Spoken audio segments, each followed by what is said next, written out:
India risks being the country that suffers most from the lack of water in the coming century. Massive irrigation has fed the growing population, and in the last 50 years, 21 million wells have been dug. The victory over famine has a downside, however. In many parts of the country, the drill has to sink ever deeper to hit water. In western India, 30% of wells have been abandoned.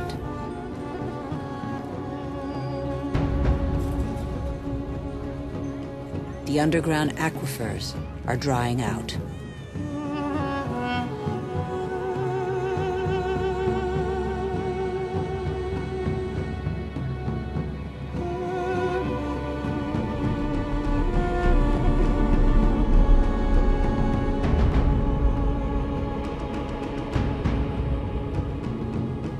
Vast reservoirs will catch the monsoon rains to replenish the aquifers.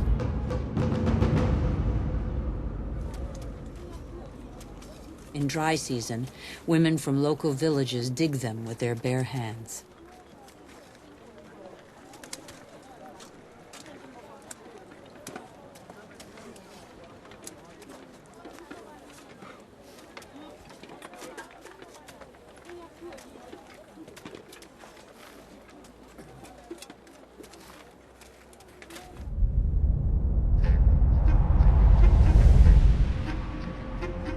Thousands of kilometers away, 800 to 1,000 liters of water are consumed per person per day. Las Vegas was built out of the desert. Millions of people live there. Thousands more arrive every month. The inhabitants of Las Vegas are among the biggest consumers of water in the world.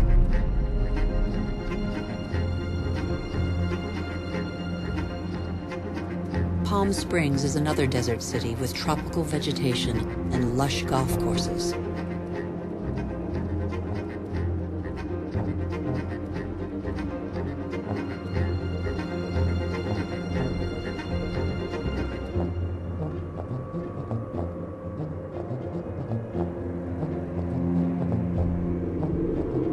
How long can this mirage continue to prosper?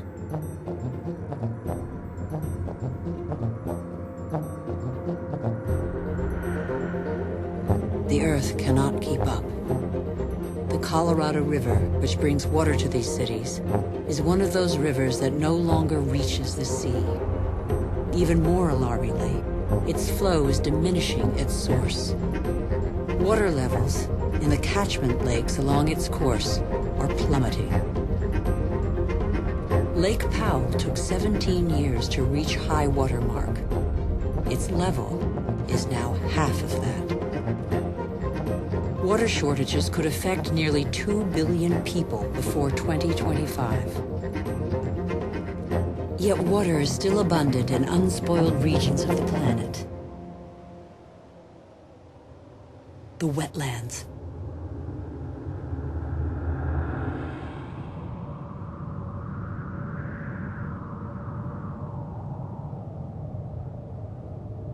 These wetlands are crucial to all life on Earth.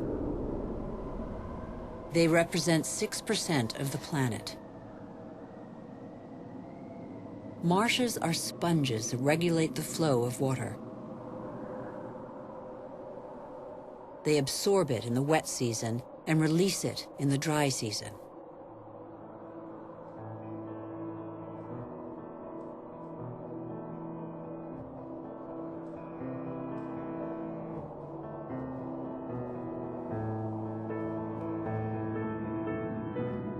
The water runs off the mountain peaks, carrying with it the seeds of the regions it flows through. This process gives birth to unique landscapes, where the diversity of species is unequaled in its richness.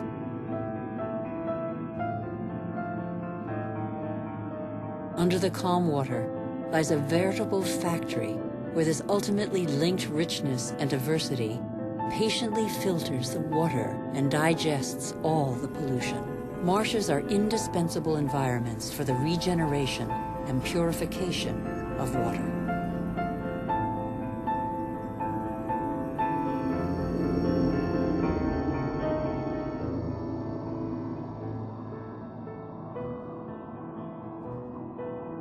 these wetlands were always seen as unhealthy expanses, unfit for human habitation. In our race to conquer more land, we have reclaimed them as pasture for our livestock, or as land for agriculture or building.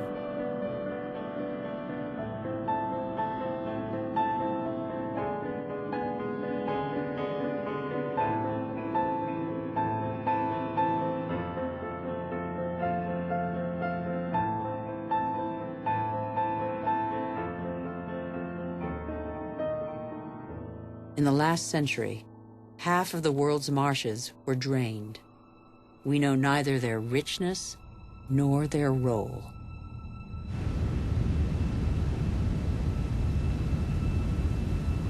All living matter is linked. Water, air, soil, trees. The world's magic is right in front of our eyes.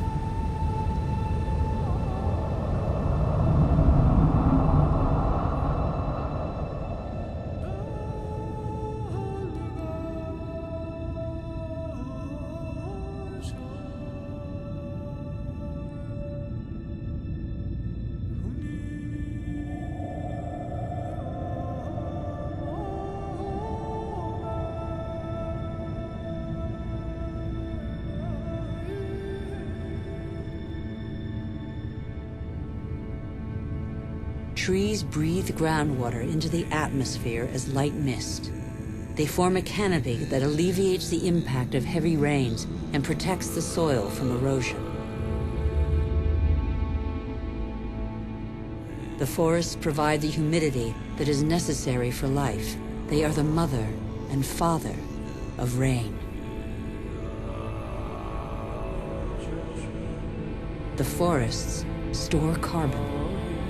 They contain more than all the Earth's atmosphere. They are the cornerstone of the climactic balance on which we all depend.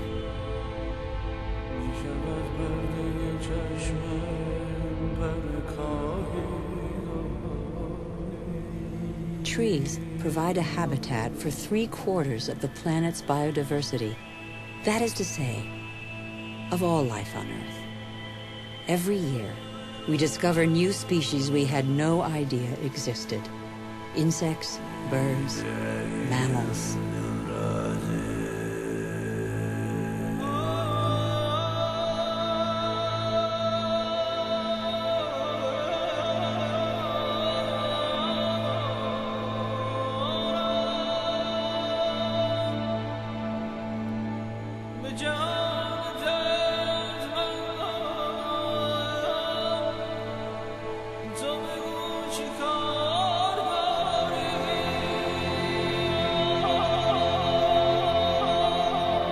These forests provide the remedies that cure us.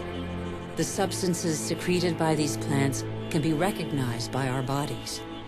Our cells talk the same language. We are of the same family.